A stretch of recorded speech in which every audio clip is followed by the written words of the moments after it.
বালগোপাল, ছোট্ট গোপাল, গোপাল গোপাল গোপাল নিয়ে গোচারণে এসেছে।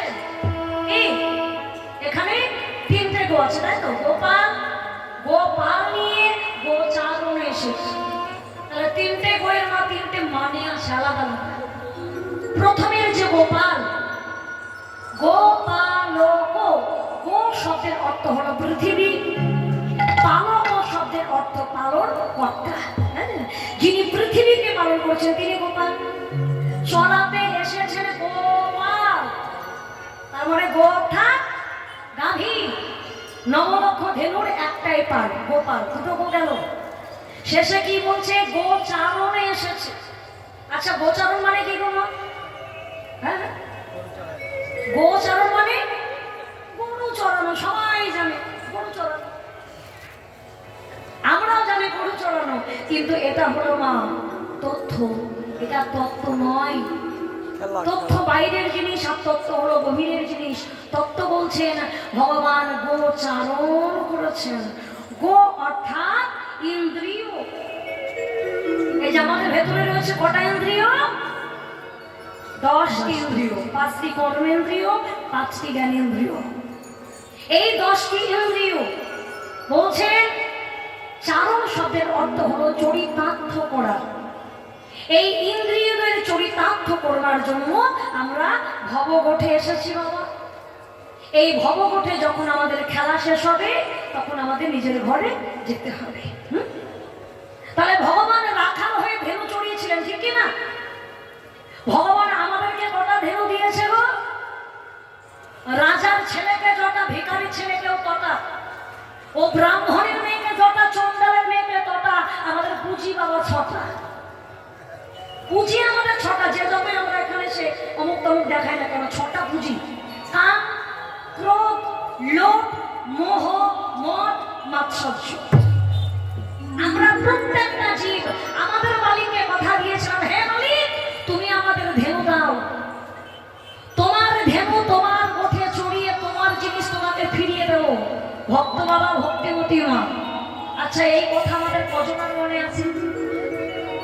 রাধে রাধে রাধে। কিছু মনে করো না আমার কথা, আমার মুখ ভালো না, বুঝলে তো? কি বলতে কি বলে দিই। আমি জীবনে গরু চড়াইনি মা, আমি জীবনে গরু চড়াইনি। তো আমার হাতে যদি তুমি একটা গরু দাও কি হবে? গরুতে উল্টে আমাকে চড়াবে। আমি তো গরু চড়াতে জানি না, কিন্তু যদি তুমি রাখালের হাতে 20-25টা গরু ধরিয়ে দাও, রাখাল কিন্তু গরু ছেড়ে দিয়ে বসে থাকবে না, ঠিক গরুর পাল চড়িয়ে কারো জমির ফসল নষ্ট না করে যার জিনিস তার ঘরে ফিরিয়ে দেবে। আর এনাদের বলা হয় কি রাখাল। রাখাল বলো তো, রাখালকে মায়েরা, রাখালকে কে? রাখাল হ্যাঁ, একটু বলো দেখি, মনে মনে বলো, 4-5 বার বলো, উত্তর পেয়ে যাবে। বলো বলো, বলতে থাকো। রাখাল রাখাল রাখাল রাখাল রাখাল রাখাল রাখাল রাখাল বলে যেই রক্ষা করেন বাবা জগতে তিনি রাখাল। এবার কৌ দিকিনি ধান্না কারে রাখাল হয়? যে শ্বশুরের সম্পত্তি রাখে না, যে বাবার সম্পত্তি রাখে। বলো ধান্না, শ্বশুরে? হ্যাঁ, শ্বশুর বাড়িতে থাকতে গেলে রাখাল হয়ে থাকতে হবে, কিছু করার না। হ্যাঁ, 2-4 দিন জামাই জামা, তারপরে সব হরিবল হয়ে যাবে। কি গো, শ্বশুরের সম্পত্তি বাবা ঠাকুর শাস্ত্র বলছে না। যে জনা সকাল সকাল গুরু আশ্রয় করে নববিধা ভক্তির সহিত 6টা ধেনুকে চারণ করে কৃষ্ণ ধন পিতৃ সন্তা ব্রহ্মকে যিনি রক্ষা করেন, জগতে তিনি রাখাল।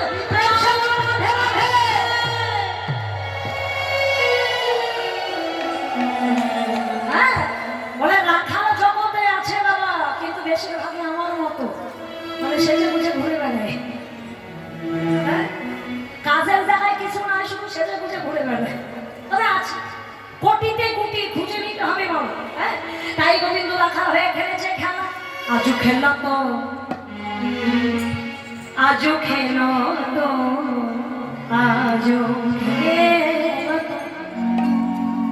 আজও খেলো তো খেলো তোরা সুন্দর সব খেলো তোরা সুন্দর আজও খেলো তো আজও খেলো তো খেলো তোরা সুন্দর খেলো তোরা সুন্দর মোহন মুরাদি মধুর ঠা খেলা তোরা সুন্দর খেলা তোরা সুন্দর খেলা তোরা সুন্দর খেলছেন আমার গোবিন্দ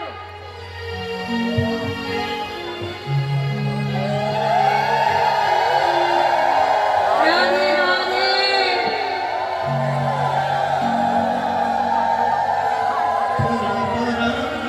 জানে আমার এই দাদা ভাই অশোক দাস গতকাল যে কজন ভক্ত ছিলেন তার মধ্যে উনি ছিলেন একেবারে প্রথম থেকে শেষ পর্যন্ত ভক্ত। ওই যে আমার সামনে মানুষজন আছে, হ্যাঁ। তো বাবা ঠাকুর কালকে কীর্তন শুনেছে আর এখন তোমাদের সামনে আমাকে আশীর্বাদ করে গেছে। তোমরা একটু প্রাণ ভরে ওনাকে আশীর্বাদ করো, কারণ ওনাকে আশীর্বাদ করার মতো ধন আমার ঘরে নেই বাবা। তা তোমাদের চরণে দিলাম, তোমরা একটু প্রাণ ভরে আশীর্বাদ করো। হরি বল হরি বল হরি বল। গোবিন্দ আমার খেলা খেলেছেন নবলক্ষ ধেনুর পাও নিয়ে খেলতে খেলতে হঠাৎ তাকিয়ে রাখে আর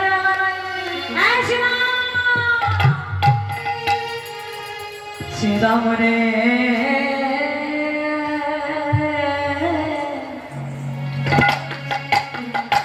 আরে ও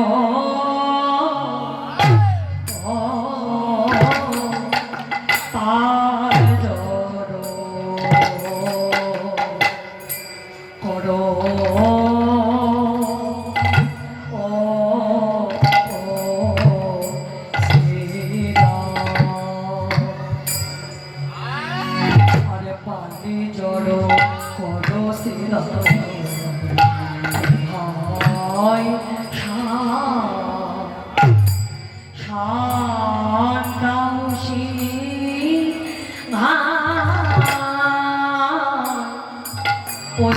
মেরে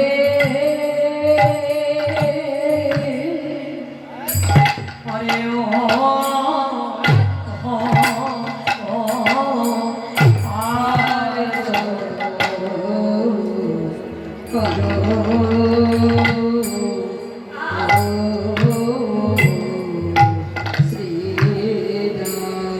আরে নাগে গগনে দেখো গগে বেলা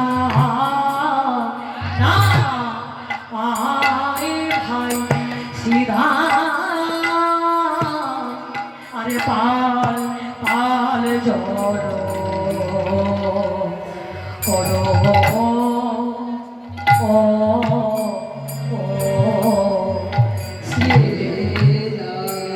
আমাদের এখন ঘরে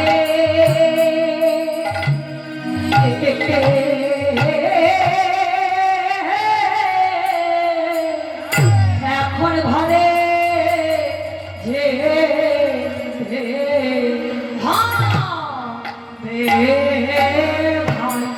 সিধা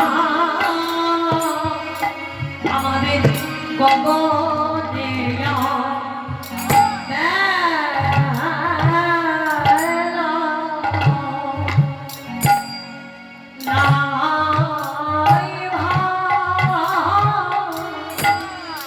চলি চলে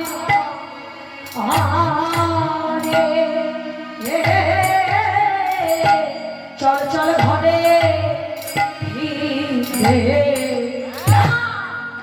আই ভাই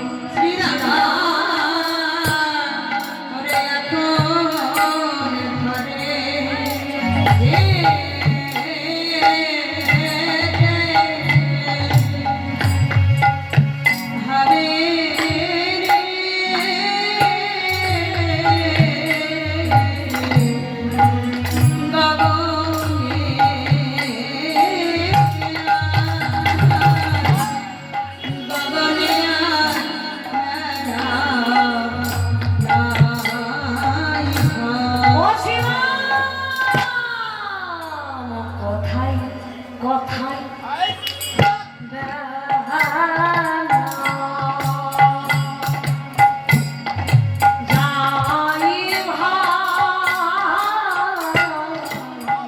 চলি চলি ঘরে ও ভাই চল চল ঘরে ফিরে যাই ভাই শ্রীরাম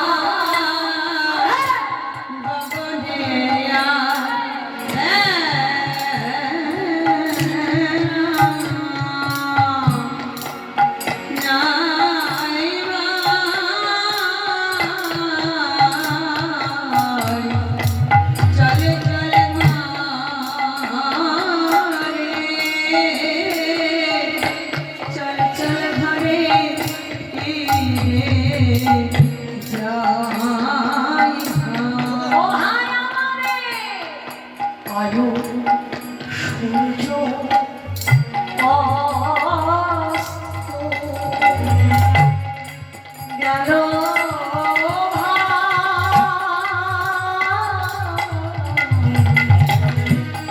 চলে চলে ঘরে চল চল ঘরে ফিরে যাই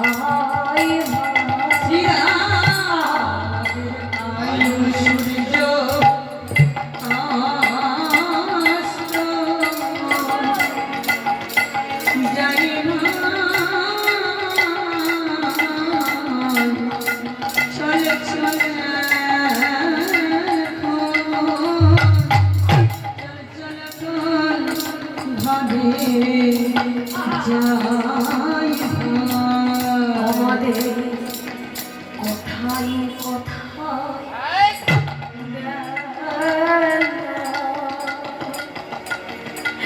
গেল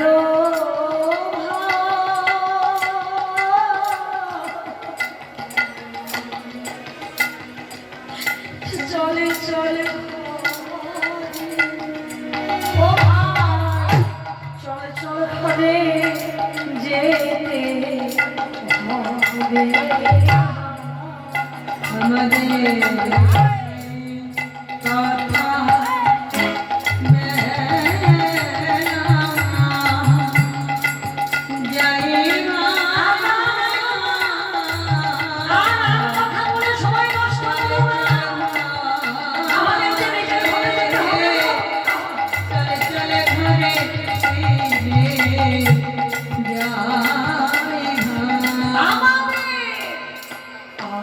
সূর্য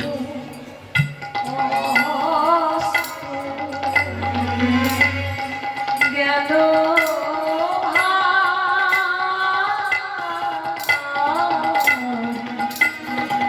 চলে চলে চল চল ঘরে ফিরে যাই ভাই আয়ু